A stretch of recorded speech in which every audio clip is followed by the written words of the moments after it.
Hello, good morning everyone. I hope you must gone through all the three previous lectures of NLM and friction. तो आज हम लोग discuss करने जा रहे हैं वर्क पावर और एनर्जी। तो वर्क पावर और एनर्जी ये तीन अलग अलग टर्म्स हैं और इस तीनों को हम लोग क्या करेंगे इस चैप्टर में पढ़ेंगे। तो सबसे पहले let's start with the work. What is work? तो work is a process to increase और डिक्रीज द एनर्जी। अगर सीधे सीधे शब्दों में समझे तो वर्क क्या है? एनर्जी को घटाने और बढ़ाने का एक तरीका है, एक जरिया है।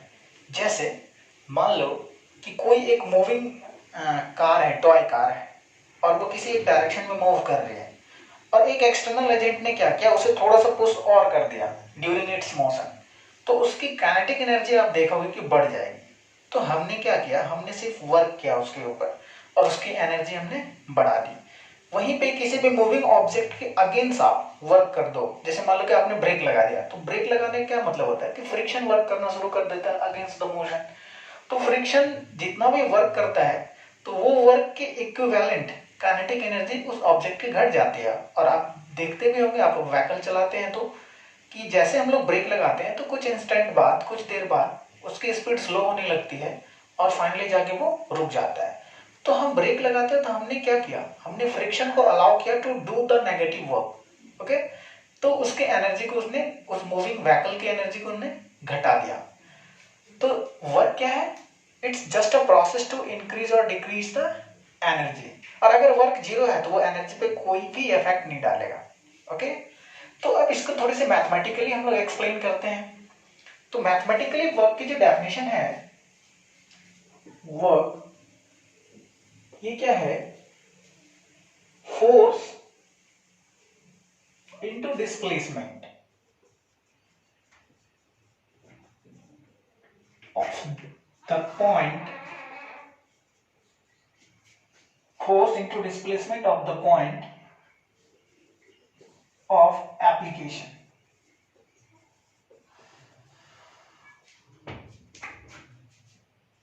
along the direction of force। अब जैसे मैंने लिखा force into displacement of the point of application along the direction of force. तो ये पॉइंट ऑफ एप्लीकेशन का क्या मतलब है कि जिस पॉइंट पे हम लोग फोर्स लगा रहे हैं उस पॉइंट ऑफ एप्लीकेशन की कितनी डिस्प्लेसमेंट हुई, हमें वो देखनी होती है।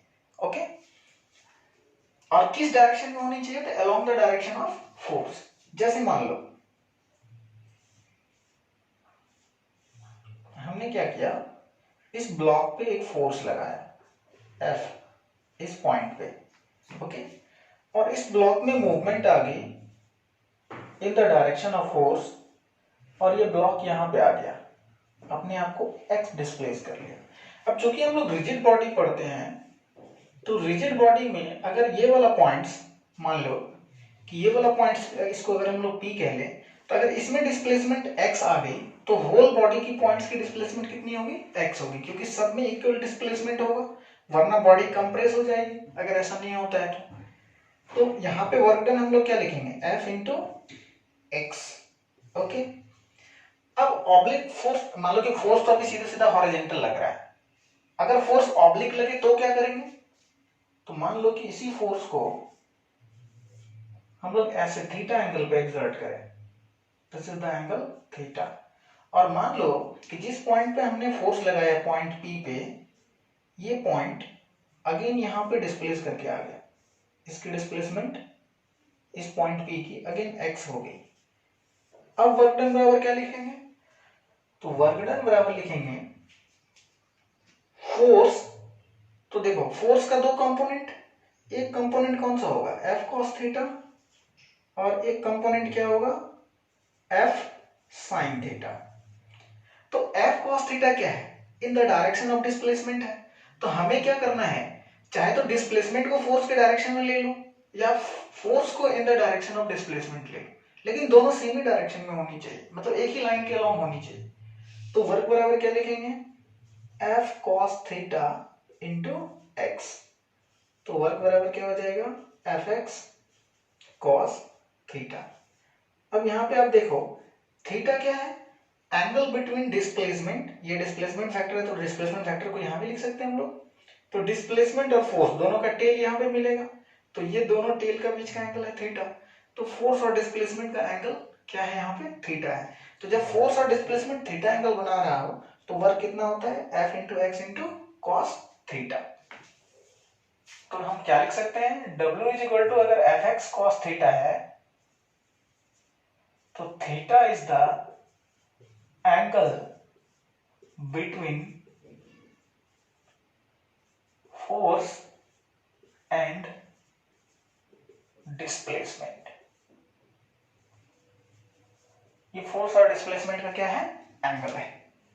अब देखो कि मैंने एक और बातें कही कि displacement of the point of application of force, हमें पॉइंट ऑफ एप्लीकेशन की डिस्प्लेसमेंट देखनी होती है। अगर मान लो कि इसी, क्या करें, एक और सिचुएशन लेते हैं कि एक वॉल है और एक इलास्टिक बॉडी है, इस वॉल से अटैच्ड है, ग्राउंड पे ऐसे रखा हुआ।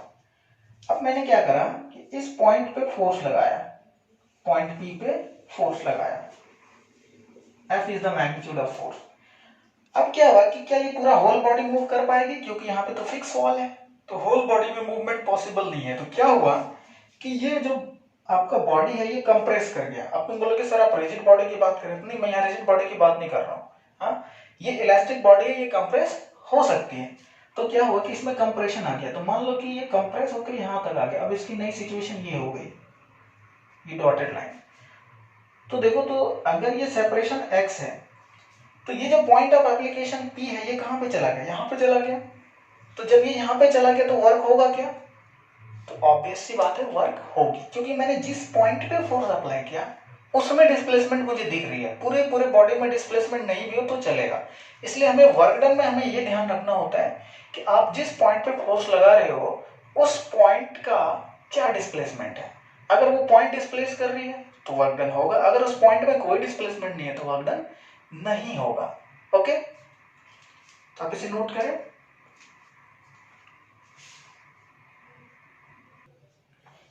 ओके, तो हम लोग नेक्स्ट इलस्ट्रेशन देखते हैं वर्क डन का।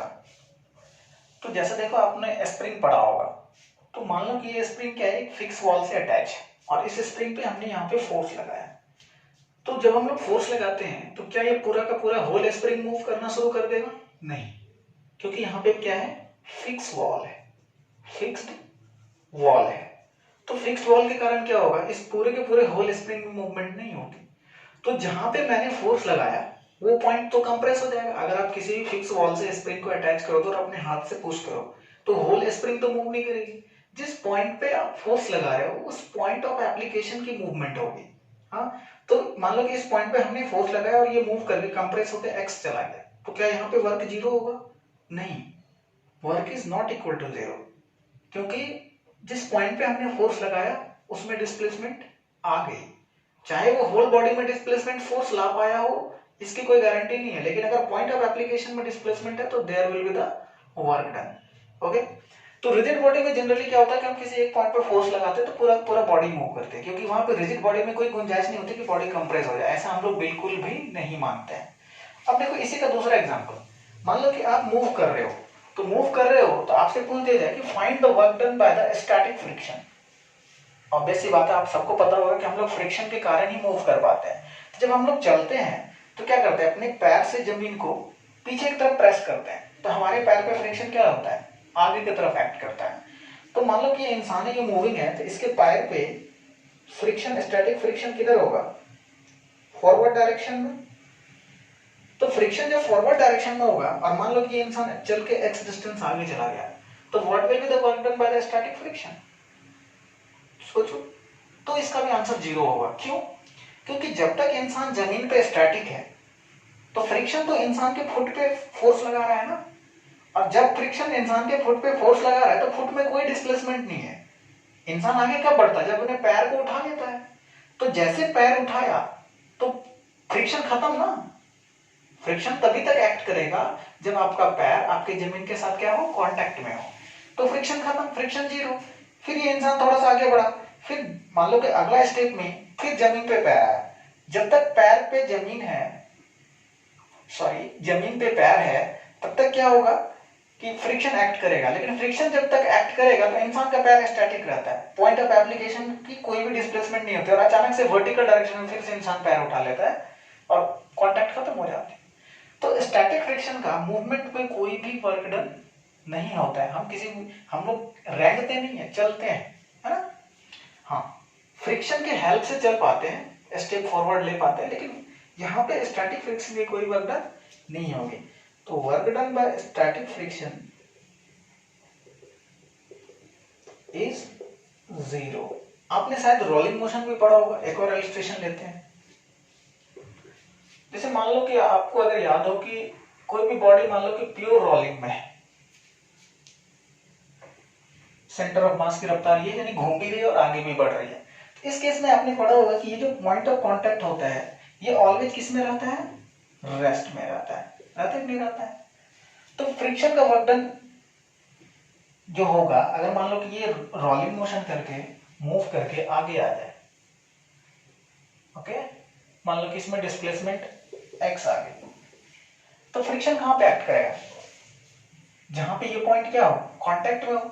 तो जो पॉइंट कांटेक्ट में होता है अर्थ का, वो तो रेस्ट में रहता है ना प्योर रोलिंग में, तो वो रेस्ट में रहता है, तो उसकी कोई भी वर्क डन नहीं होगी, क्योंकि पॉइंट ऑफ एप्लीकेशन की कोई डिस्प्लेसमेंट नहीं हो रही है। जैसे ये घूम जाएगा अगले स्टेप में ये पॉइंट आगे चला जाएगा, और जो नया पॉइंट कांटेक्ट में आएगा अर्थ का, फोर्स उस पर लगना शुरू हो जाएगा, तो वो अगेन रेस्ट में है। तो जब जो भी पॉइंट ऑफ कांटेक्ट अर्थ के साथ बनाता है उस पर कोई भी डिस्प्लेसमेंट नहीं होती, क्योंकि प्योर रोलिंग मोशन में वो क्या होता है, रेस्ट में होता है। तो इसलिए वर्क डन बाय फ्रिक्शन ऐसे लिखो, work done by friction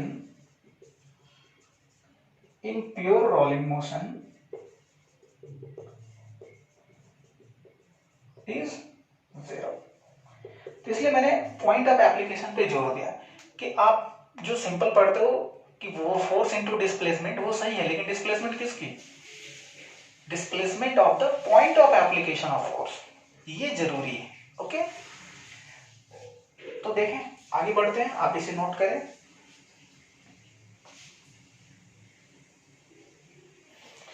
okay बच्चों, तो अब आगे देखते हैं कि वर्क डन क्या है, वेक्टर है या स्केलर।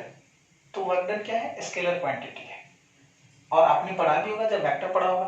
तो work done is the vector product of force and displacement. तो जैसे देखो कि हमने उस केस में क्या ऑब्जर्व करा था कि अगर किसी भी ब्लॉक पे F फोर्स लग रही है और वो थीटा एंगल पे है, और इस ब्लॉक में मान लो रिजिड बॉडी में डिस्प्लेसमेंट x हो गई, तो हमने क्या लिखा था, वर्क बराबर Fx cos थीटा।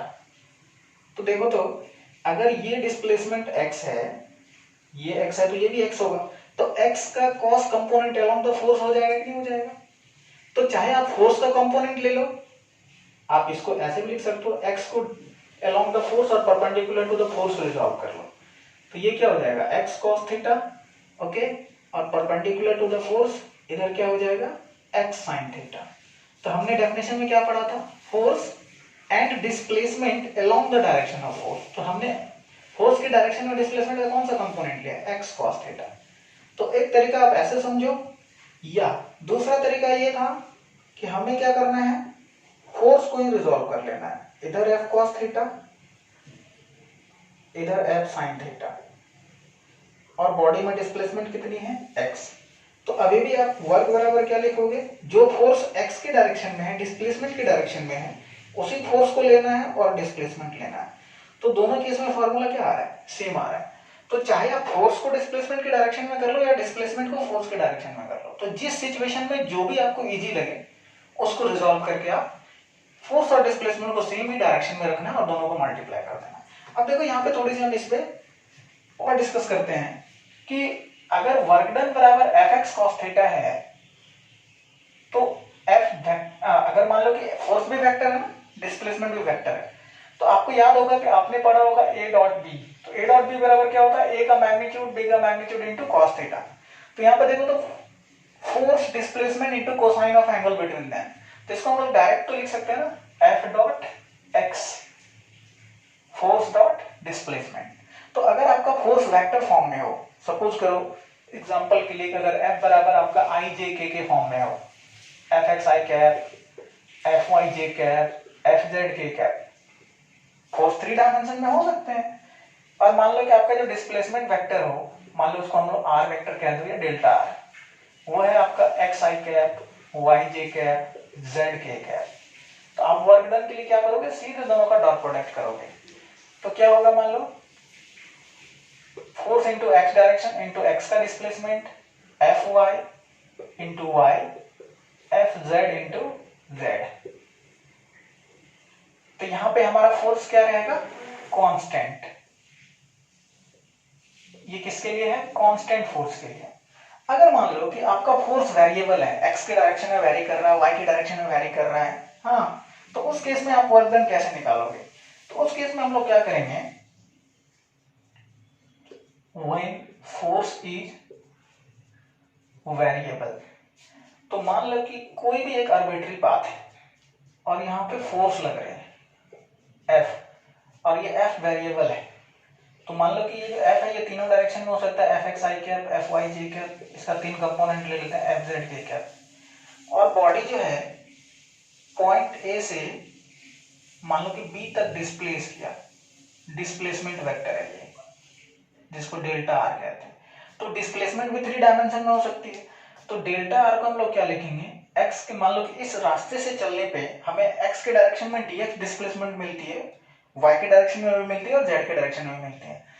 कभी कभी आपने सोचा होगा कि अगर आप स्ट्रेट लाइन में ही मूव करते हो तो उसके 3 कंपोनेंट बन जाते हैं। जैसे मान लो कि 4 वॉल एक रूम है, आप एक डायगोनल से दूसरे डायगोनल पे चलते हो।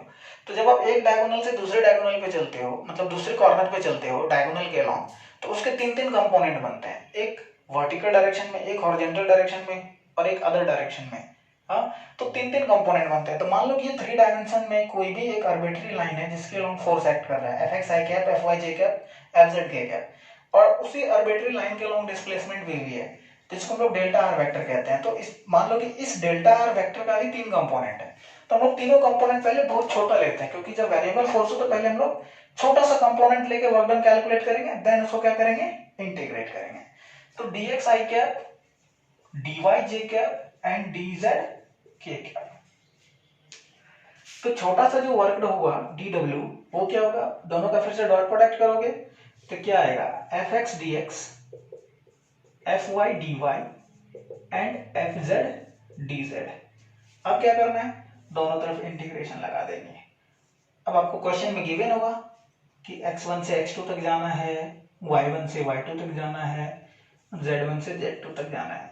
तो आपको क्या मिल जाएगी, नेट वर्क डन मिल जाएगी। ओके, तो वेरिएबल फोर्स जब भी हमारे पास रहे तो हमें ऐसे वर्क डन निकालना चाहिए by the process of integration.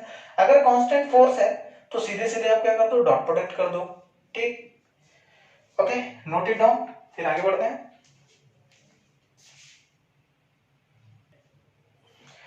Okay, तो जैसे मान लो कि एक क्वेश्चन है कि अ फोर्स F बराबर 2i cap 3j cap 4k cap Newton acting on a particle and the particle displace from the points 2, 4, 6 to 8, 7, 9।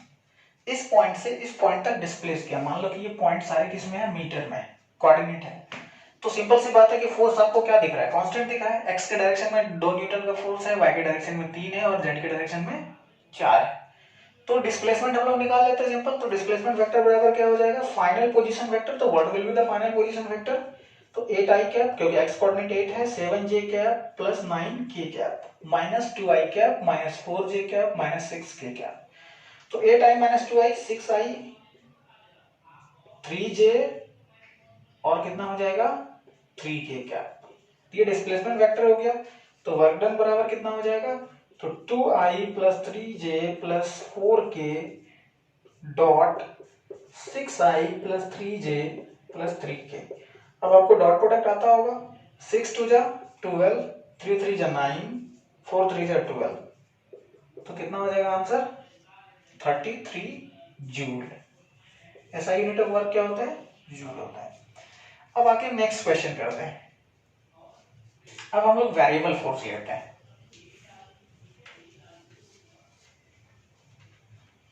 जैसे मान लो कि आपके क्वेश्चन में ऐसा हो कि फोर्स जो है F किसी भी पार्टिकल पे एक्ट कर रहा है और वो ऐसा है 2x i cap plus 3y² J cap. Okay, और पार्टिकल की जो डिस्प्लेसमेंट है पॉइंट ए से 2, 3, 4 से मान लो कि 6, 7, 8 तक है। अभी हम 2 डायमेंशन में ही मानते हैं, 3, 4, 2, 3 से लेकर 6, 7 तक है। ये डिस्प्लेसमेंट है पार्टिकल की। क्या है? डिस्प्लेसमेंट। अगर आपसे वर्क पूछा जाए, फाइंड द वर्क, तो आप क्या करोगे? तो आपको मैंने बताया कि इंटीग्रेशन प्रोसेस आपको अडॉप्ट करनी है। इंटीग्रेशन प्रोसेस कैसे अडॉप्ट करनी है? तो dw बराबर हमने क्या पढ़ा था? x component of force into dx, y component of force into dy, और यहाँ पे z कंपोनेंट तो है ही नहीं, और सबको क्या कर देना है? इंटीग्रेट। अब देखो कि x कोऑर्डिनेट इनिशियल कितना है 2 और फाइनल कितना है 6, तो लिमिट लिखेंगे 2 to 6 x में, और y में 3 to 7 के हैं तो 3 to 7। तो देखो तो x कंपोनेंट ऑफ फोर्स क्या है? 2x, तो 2x dx, ओके, 2 to 6, और यहाँ पे क्या हो जाएगा? 3y² dy, 3 to 7। अब आपको 2 कांस्टेंट है, x dx का इंटीग्रेशन क्या हो जाएगा? x²/2, 3 कांस्टेंट है, y² का इंटीग्रेशन y³ 3। यहाँ पे लिमिट 2 to 6 और यहाँ पे लिमिट 3 to 7। तो देखो क्या हो जाएगा? 2x²/2, x² लिमिट 2 to 6 और यहाँ पे y³ लिमिट 3 to 7। अब आप इसको क्या कर लोगे? 36 - 4, यहाँ पे कितना हो जाएगा? 7 का क्यूब माइनस 3 का क्यूब, तो 7 का क्यूब कितना होता है? 343, और यहाँ पे कितना हो जाएगा? 3 का क्यूब 27, है ना? एक बार चेक कर लो।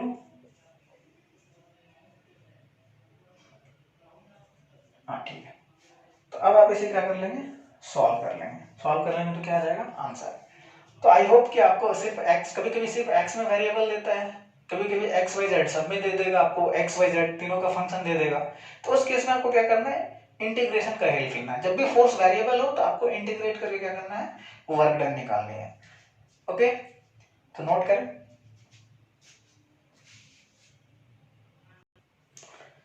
ओके स्टूडेंट्स, तो नेक्स्ट क्वेश्चन करते हैं।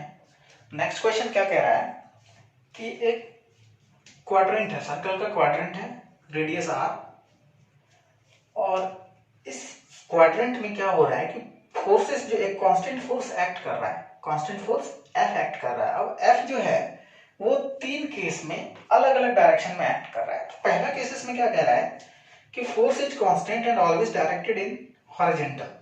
फोर्स कांस्टेंट है और वो हमेशा हॉरिजॉन्टल डायरेक्शन में ही डायरेक्टेड रहता है। ओके, तो ए से बी तक जाने में कितना वर्क करना पड़ेगा, ये फाइंड करना है। सेकंड केस में क्या कर रहा है कि force always act along the tangent, यानी कि इसी पाथ पे, यानी इसी ब्लॉक पे फोर्स हमेशा ऐसे एक्ट करता है कि वो टेंजेंट के अलोंग हो, अपने आप को टेंजेंट के अलोंग एडजस्ट कर रहा है। तो उस केस में ए से बी तक जाने में कितना वर्क करना पड़ेगा। और तीसरा केस में कह रहा है कि force always directed towards the B, जो फोर्स की डायरेक्शन है वो इस तरीके से है कि वो हमेशा बी को डायरेक्ट करता है, यानी कि बी की तरफ ही लगता है। अगर आप मान लो कि ब्लॉक को यहाँ पे लेके चले आओ तो वो बी के अलोंग ही होगा, अब ब्लॉक को यहाँ रखो तो भी वो बी को ही मिलाएगा। फोर्स अपने आप को इस तरह से एडजस्ट कर रहा है। तो तीनों केसेस में हमें क्या करना है? वर्क डन निकालना है ए से बी तक का। ओके, तो हम लोग पहला केस को देखते हैं, फिर बारी बारी से तीनों केसेस देखेंगे।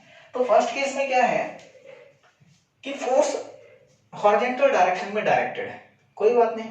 तो मान लो कि यहाँ पे फोर्स इस डायरेक्शन में F लग रहा है। ओके, ब्लॉक जो है यहां से यहां तक डिस्प्लेस कर लिया, अब ब्लॉक यहां पे आ गया किसी भी इंस्टेंट पे, और फोर्स अभी भी क्या है? हॉरिजॉन्टल डायरेक्शन में लग रहा है। जब ब्लॉक यहां पे आ जाएगा तो भी फोर्स की डायरेक्शन क्या होगी?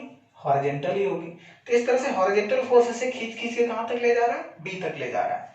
तो सपोज करो कि यहां से यहां तक, यानी इस पॉइंट से इस पॉइंट तक में हमारा जो पाथ है वो कैसा है? ऐसा है कि नहीं है? तो अगर पाथ ऐसा है तो सपोज करो कि किसी भी एक्स सिचुएशन पे, यानी कि यहां से किसी भी आर्बिट्री डिस्टेंस से हम यहां तक जाते हैं। सपोज कर लो कि ये हमारा क्या है? ds।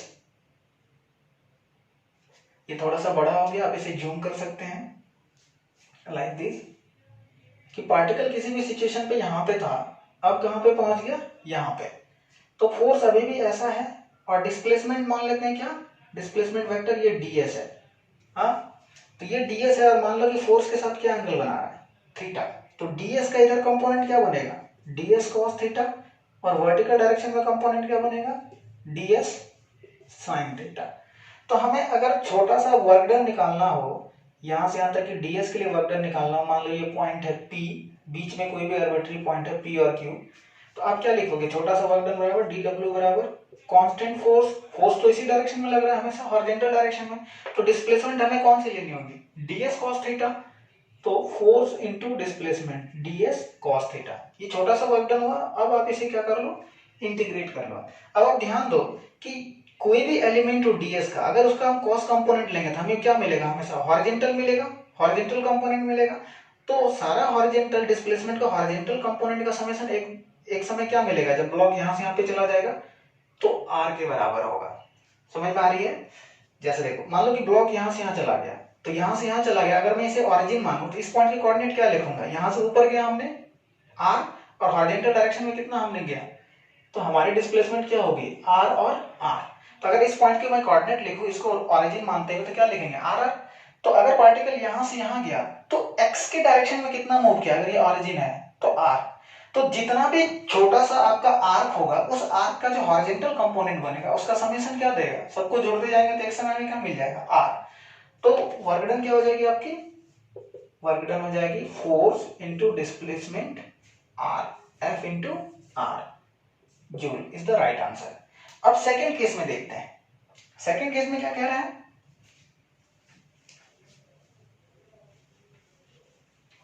सेकंड केस में कह रहा है कि force always directed along the tangent, यानी फोर्स किसके अलोंग एक्ट कर रहा है, टेंजेंट के अलोंग एक्ट कर रहा है।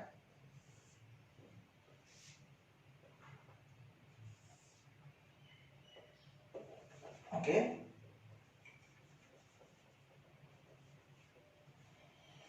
अब जैसे देखो, ये पॉइंट ए है, ये पॉइंट बी है, अगेन ये आर, ये आर, और ब्लॉक पे फोर्स किधर लग रहा है, अलोंग द टेंजेंट।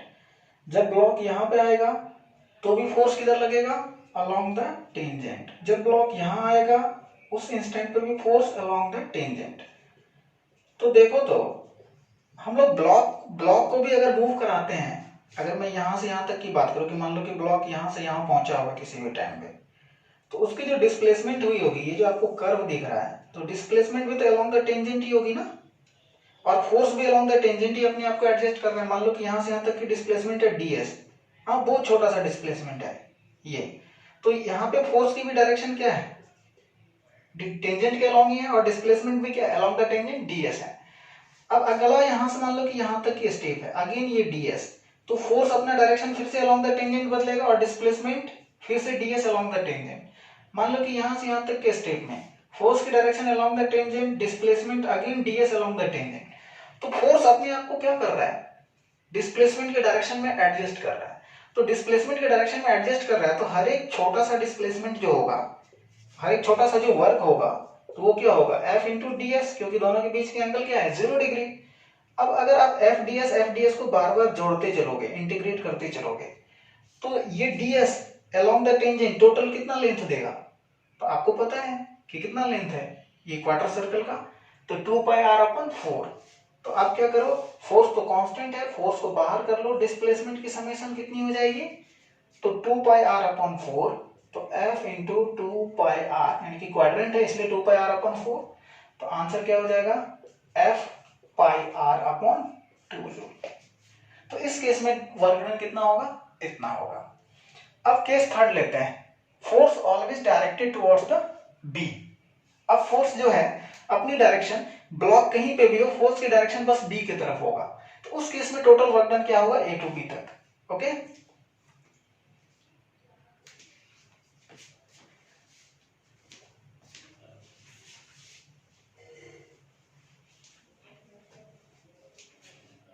तो देखो,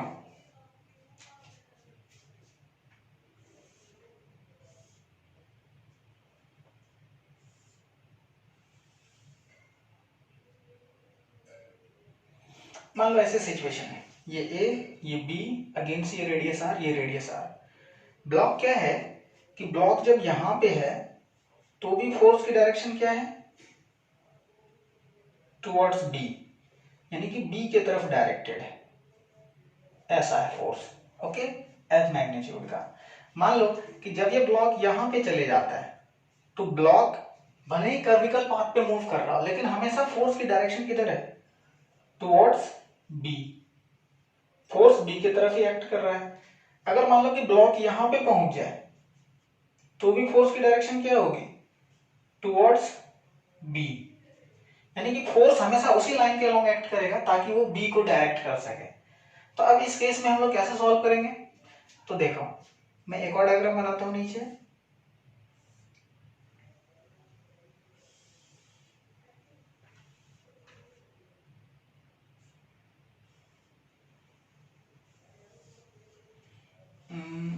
ऐसा, points A, points B.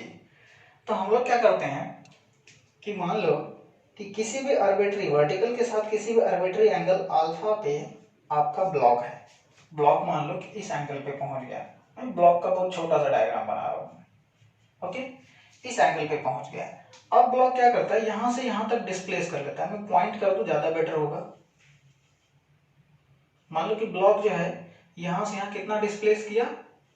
ds, छोटा सा कर्व डिस्प्लेस किया ds। हाँ, अब देखो कि अल्फा से जब वो छोटा सा डिस्प्लेसमेंट लाया ds, तो मान लो कि एंगल जो ट्रेवल किया वो कितना ट्रेवल किया? d alpha. तो ds की वैल्यू क्या होगी?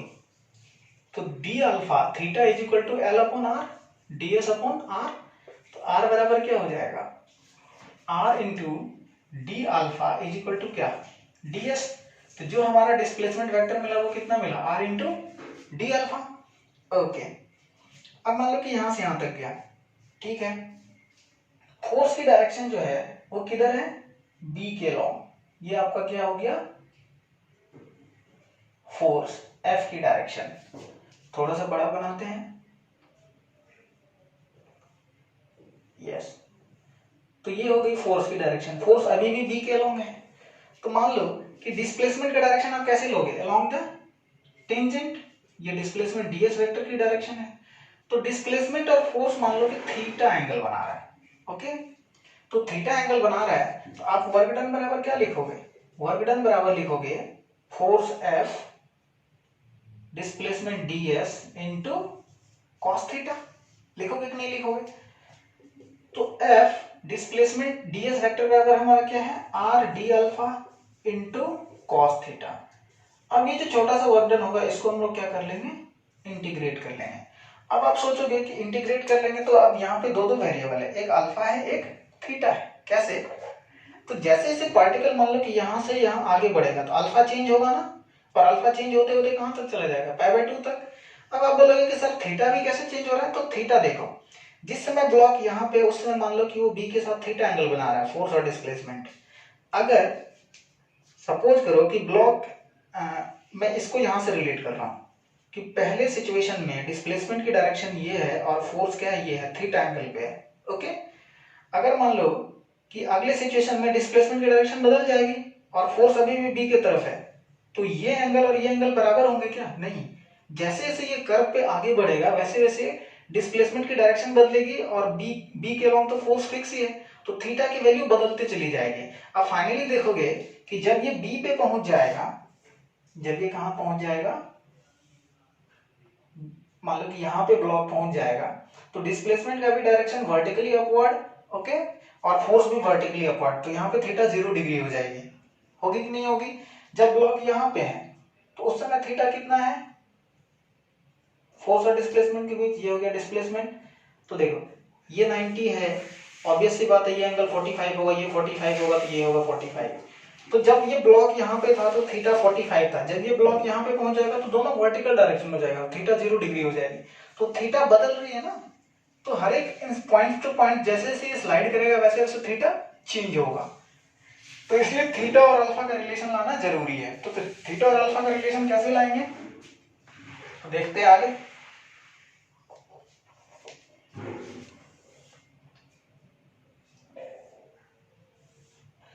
थोड़ा सा बड़ा डायग्राम बनाता हूं जूम करके। तो ये एंगल है अल्फा, कितना है? अल्फा। और मान लो कि ये डिस्प्लेसमेंट की डायरेक्शन है ds, ये हॉरिजॉन्टल लाइन है, ओके, और ये फोर्स की डायरेक्शन है कि नहीं? तो ये फोर्स की डायरेक्शन है। अब देखो कि ये भी रेडियस r है, ये भी रेडियस r है, ये अल्फा है, तो ये कितना हो जाएगा π/2 माइनस अल्फा। तो आपने पढ़ा होगा कि आइसोसेलेस ट्रायंगल में अगर दो साइड सेम लेंथ की हो तो दोनों का अपोजिट एंगल क्या होता है? इक्वल होता है। तो दोनों के अपोजिट एंगल को क्या कर लेंगे? इक्वल कर लेंगे। मान लेंगे ये x है और ये भी x है, तो क्या हो जाएगा x plus x is equal to x plus x plus π/2 minus alpha is equal to pi, summation of all the angles of the triangle 180 degree. तो क्या हो जाएगी 2x is equal to pi minus π/2 plus alpha. तो 2x is equal to हो जाएगा π/2 plus alpha, therefore x is equal to π/4 plus alpha by 2। तो ये हमारा क्या बना x, ओके। तो x इतना मिला। हमें फाइंड क्या करना है? थीटा को अल्फा के टर्म में लाना है, और ये एंगल हमारा क्या था? थीटा था। तो अब आप देखो कि x और थीटा अगर दोनों को ऐड करें तो कितना होना चाहिए एंगल? 90 डिग्री होना चाहिए, नहीं होना चाहिए? क्योंकि ये रेडियस है और ये क्या है? टेंजेंट है। तो अगर x plus theta is equal to कितना है? π/2, तो थीटा इज इक्वल टू क्या हो जाएगा? π/2 माइनस x। तो theta is equal to π/2 minus π/4 minus alpha by 2। तो थीटा इज इक्वल टू हो गया π/4 माइनस अल्फा बाय 2। जैसे थीटा और अल्फा का रिलेशन आ गया, तो अब हमें क्या करना है? इस दोनों वेरिएबल में से किसी एक को एक दूसरे के टर्म में लाना है। थीटा को अल्फा के टर्म में ले आते हैं, अल्फा को थीटा के टर्म में ले आते हैं। तो हमने क्या किया? थीटा का वैल्यू अल्फा के टर्म में ले आया, π/4 माइनस अल्फा बाय 2। अब यहाँ पे पुट कर देंगे और उसे इंटीग्रेट कर देंगे। तो आप भी सॉल्व कीजिए, देखिए आंसर कितना आता है। ओके, मैं भी सॉल्व करता हूं। ओके, तो इसको आगे सॉल्यूशन देखते हैं। तो सॉल्यूशन में क्या आया था? FR cos थीटा, थीटा की जगह पे π/4 माइनस अल्फा बाय 2। ओके, तो π/4 minus alpha by 2 D alpha. तो cos A minus cos B का फॉर्मूला लगा लो। cos A cos B, तो 45 डिग्री का 1/√2 cos A cos B की जगह पे मान लो alpha by 2 plus sin A sin B, तो फिर से sin 45 1/√2 और इसका कितना हो जाएगा? sin alpha by 2। तो देखो अब यहाँ पे sin अल्फा बाय 2 हो गया। अब इसका इंटीग्रेशन करेंगे। तो इंटीग्रेशन जब अगर हम लोग करते हैं तो FR, सॉरी यहाँ पे 2 नहीं होगा, तो FR कांस्टेंट हो गया, ये बाहर आ जाएगा। तो यहाँ पे क्या बचेगा? cos alpha upon 2 plus sin alpha upon 2 D alpha, और 1/√2 कांस्टेंट हो गया, उसको भी बाहर कर लेते हैं, FR अपॉन √2। अब देखो कि FR upon √2 cos alpha by 2 का इंटीग्रेशन sin अल्फा बाय 2 और 1/2 नीचे करोगे 0 से लेके π/2, और sin अल्फा बाय 2 का यहाँ पे FR बाय √2 है, यहाँ पे भी मल्टीप्लाई होगा।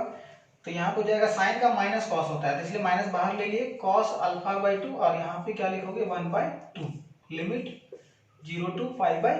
तो अब देखो कि ये 1/2 इधर आके क्या हो जाएगा?2FR अपॉन √2 साइन π/4, अल्फा बाय 2 है तो यहाँ π/2 रखोगे तो क्या हो जाएगा? साइन π/4 माइनस साइन 0 हो जाएगा। यहाँ पे माइनस FR अपॉन √2, यहाँ पे भी 2 आ जाएगा, cos अल्फा बाय 2 यानी कि cos π/4 माइनस cos 0। तो cos 0 की वैल्यू कितनी होती है? 1। चलो अब देखो कि 2FR अपॉन √2 कॉमन आ गया, sin π/4 की वैल्यू 1/√2 sin 0 0, यहाँ पे माइनस cos π/4 वो माइनस 1/√2 और माइनस माइनस मिलके प्लस 1।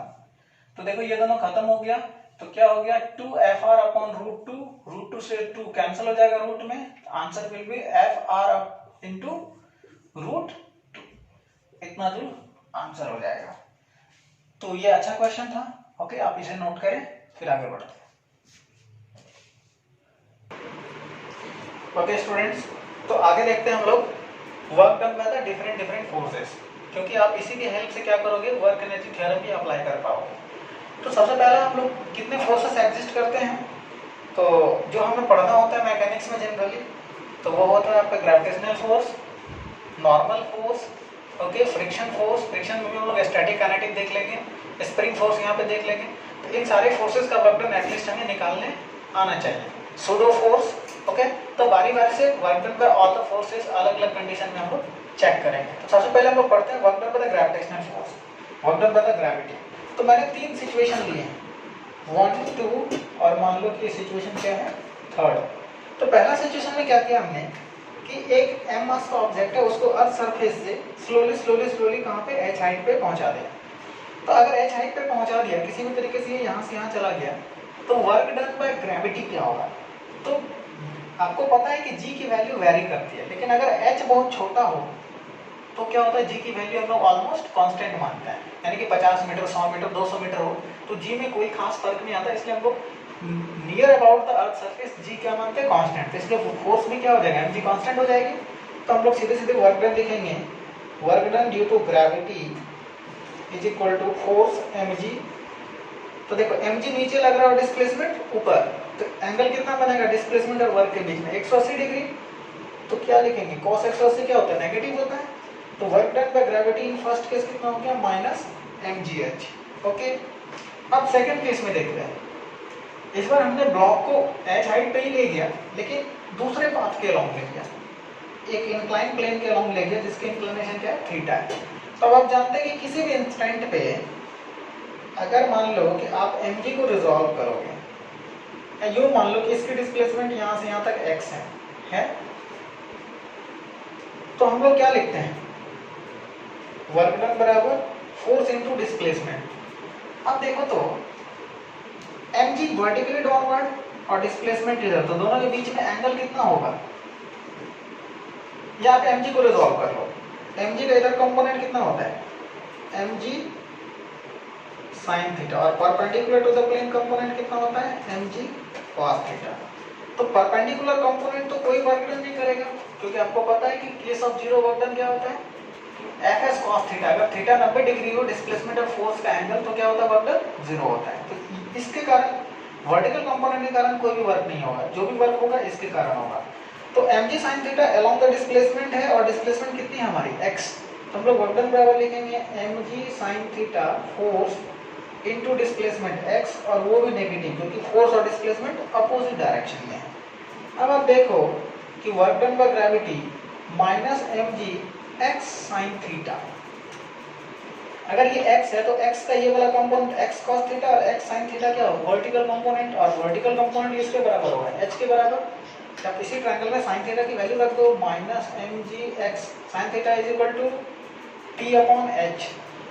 तो hypotenuse upon x, x cut गया तो क्या बचा, माइनस mgh। अब केस थर्ड देखते हैं कि अब मैंने कोई भी ऐसा जिगजैग पाथ ले लिया, अब इस पाथ के अलोंग इसे मूव कराना है और फाइनली कहाँ पे पहुंचाना है, इस पॉइंट पे पहुंचाना है, ओके। तो मान लो कि ब्लॉक जो है किसी सिचुएशन में यहाँ पे है और यहाँ से वो यहाँ पे पहुंच गया, छोटा सा डिस्प्लेसमेंट लेते हैं ds। तो हमने क्या कर दिया, टेंजेंट ड्रॉ कर दिया, तो ds हो गया हमारा डिस्प्लेसमेंट, और mg क्या होगा जी, ये तो वर्टिकली डाउनवर्ड रहेगा ना, तो mg क्या है, वर्टिकली डाउनवर्ड। तो आप वर्क क्या लिखोगे, वर्क इज इक्वल टू, अब यहाँ पे छोटा सा वर्क लिखना पड़ेगा, क्योंकि थीटा बार बार बदलेगा, mg और ds का एंगल के बीच में क्या होगा कि एंगल बार बार चेंज होगा। तो dw इज इक्वल टू क्या लिखेंगे, mg ds। अब देखो एंगल थीटा है तो हम लोग क्या लिखेंगे, cos थीटा। अब देखो तो आपको ये थीटा क्या लग रहा है, 90 से बड़ा लग रहा है, छोटा लग रहा है, तो ऑब्वियस सी बात है ग्रेटर देन 90 होगा, यानी कि हमारा डिस्प्लेसमेंट वेक्टर ऐसा है ds, और mg कैसा है, वर्टिकली डाउनवर्ड। तो ये टोटल एंगल थीटा है। तो हम लोग क्यों ना इसको ऐसे दो पार्टों में तोड़ लें, ये एंगल को अल्फा मान ले, तो ये वाला कितना हो जाएगा, अल्फा प्लस 90, ये तो ऑलरेडी 90 है हॉरिजॉन्टल और mg के बीच में, तो alpha plus 90 is equal to हम लोग क्या लिख सकते हैं, थीटा लिख सकते हैं। तो थीटा को हम लोग 90 प्लस अल्फा के टर्म में यहाँ पे लिख लेते हैं। तो dw बराबर क्या हो जाएगा, mg ds cos theta, theta के बदले आप लिखोगे cos 90 प्लस अल्फा। अब देखो कि cos 90 प्लस अल्फा, तो mg cos 90 प्लस अल्फा क्या होता है, माइनस साइन अल्फा, तो ds into sine alpha. Okay, अब इसे हम लोग क्या कर लेते हैं, इंटीग्रेट कर लेते हैं, यहाँ पे भी dw, इसको भी इंटीग्रेट कर लो। तो mg देखो कांस्टेंट है, माइनस mg को बाहर निकाल लिए, ds displacement into sine alpha.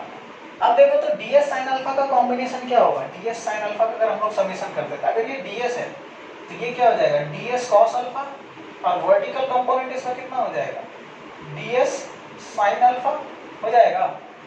अगर आप ds साइन अल्फा को यानी कि इसके वर्टिकल कंपोनेंट को जोड़ते चलोगे तो फाइनली आप यहाँ से यहाँ तक अगर सिर्फ वर्टिकल कंपोनेंट को जोड़ते हो, ds का वर्टिकल कंपोनेंट, तो यहाँ से यहाँ तक पहुँचने में ds का जो भी वर्टिकल कंपोनेंट का समेशन होगा वो टोटल क्या देगा, h ही तो देगा।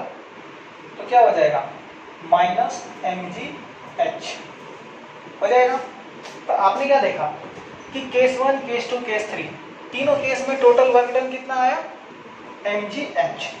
तो इससे एक बात तो क्लियर हो रही है कि work done by the gravity वो पाथ से इंडिपेंडेंट है, उसे सिर्फ किससे लेना देना है, इनिशियल और फाइनल सिचुएशन से लेना देना है। आप किसी भी पाथ के अलॉन्ग मूव करा लो, work done only depends upon initial and final position, it is independent of path taken। Okay, तो आप इसे नोट करें, फिर आगे देखते हैं।